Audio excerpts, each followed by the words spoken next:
So ito na yung ating app para sa Rain 101, yung Android flasher.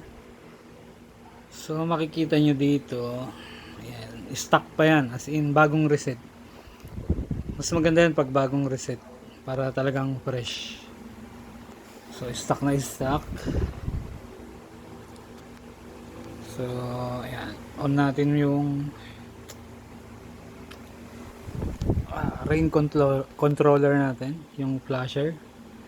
So syempre pag stock pa, pag bagong reset, naka-default lahat yan. So ito yung default password ng aking Rain 101.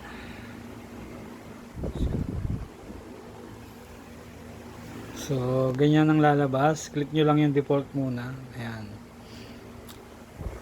So naka-red siya, wala siyang system authentication cookie, pero yung UBAS login niya is okay. So okay na rin naman yan. Para ma-check nyo kung connected na nga siya sa Rain 101 at successful yung login. Yan. Click nyo yung test connection. So magpapakita yan. Success.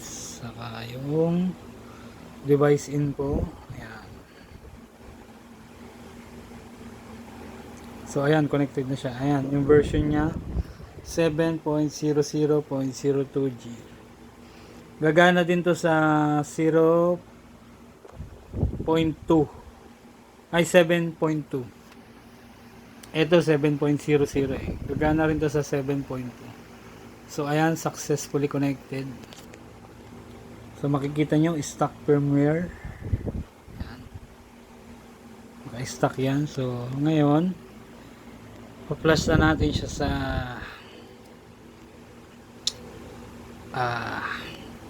custom firmware, yung sa African. So click nyo lang to, flash custom firmware. Click nyo lang yung continue.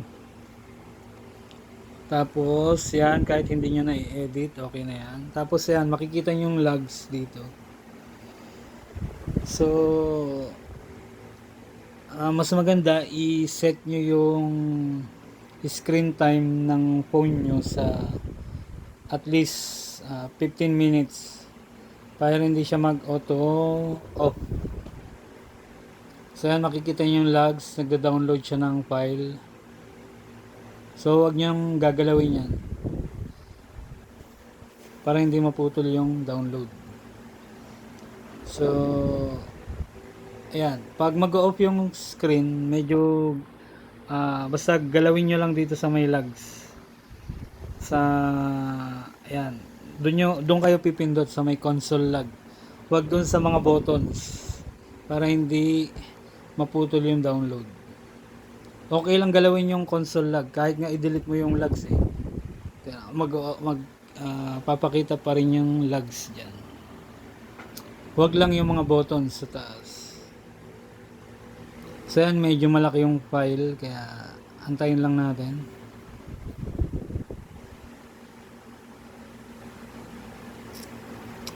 Ayan, medyo matagal lang talaga.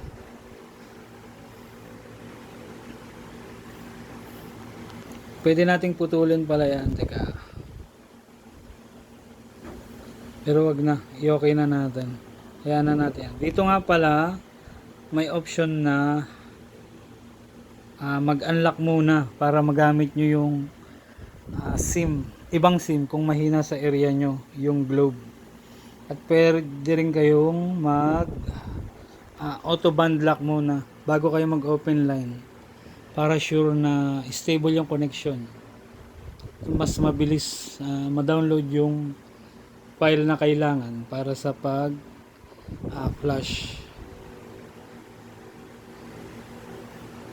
So ayan, bago kayo magsimula, kung mahina yung Globe sa inyo, lagay nyo na agad ng ibang SIM na may internet promo na hindi kailangan i-change sa MEI. Tapos i-click nyo lang yan, unlock PLMN. Tapos pag na-unlock na, yan, pwede kayong mag auto band lock lahat ng 5G bands nakaselect dyan. Kaya ayun, para mas maging stable yung connection nyo at mabilis ma-download yung file na kailangan para sa flashing. So ayan, 99. Ayan.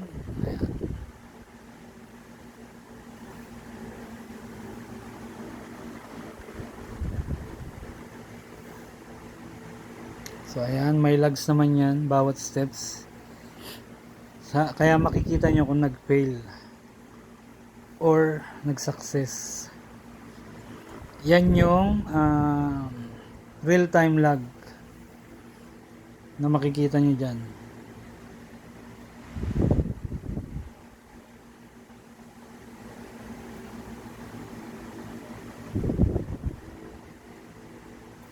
So ayan na.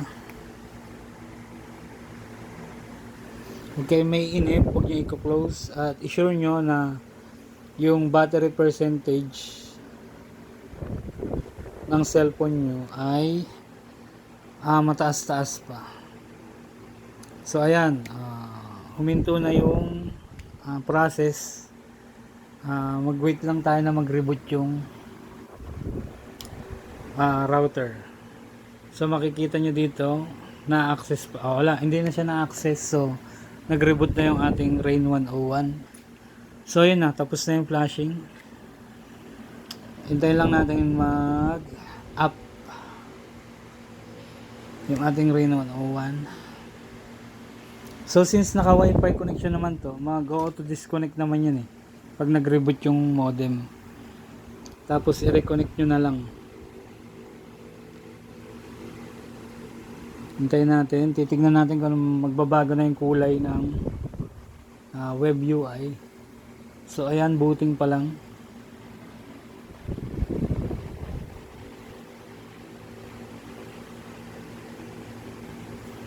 So kahit dito sa app, makikita nyo, try natin mag-login.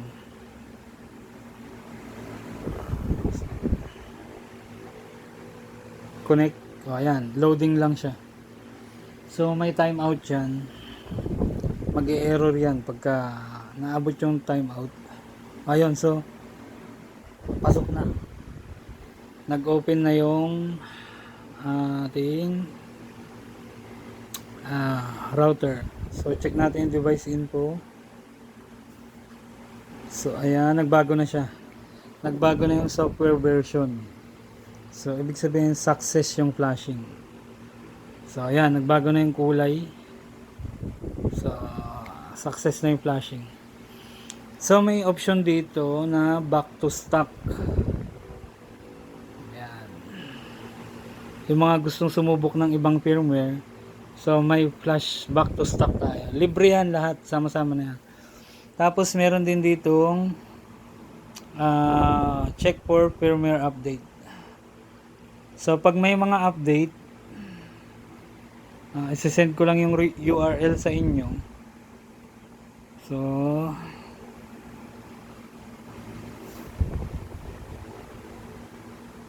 ayan na.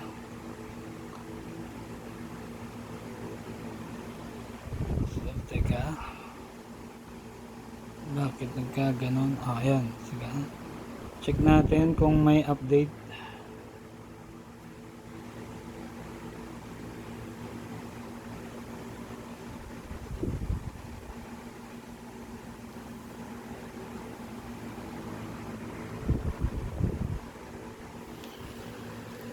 Ayan, checking for firmware update. Para just in case may update, free na rin yun.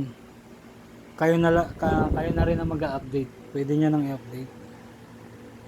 So, mali, sorry. So, mali yung URL.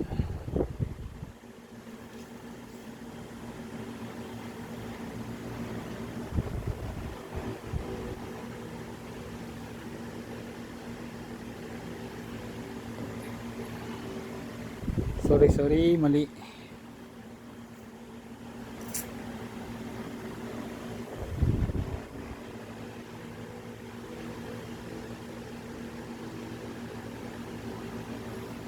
So ayan na.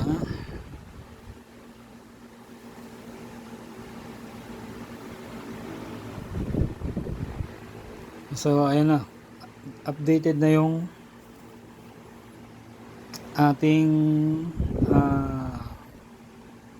firmware. So kapag merong bagong update, magpapakita naman dyan, lalabas agad dito sa download flash latest update. So libre na rin yun. Pwede na kayo mag-update agad-agad.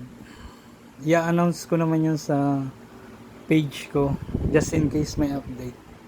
So yan, since updated na yung ating firmware, okay na tayo sa ngayon. So dyan lang muna and thank you.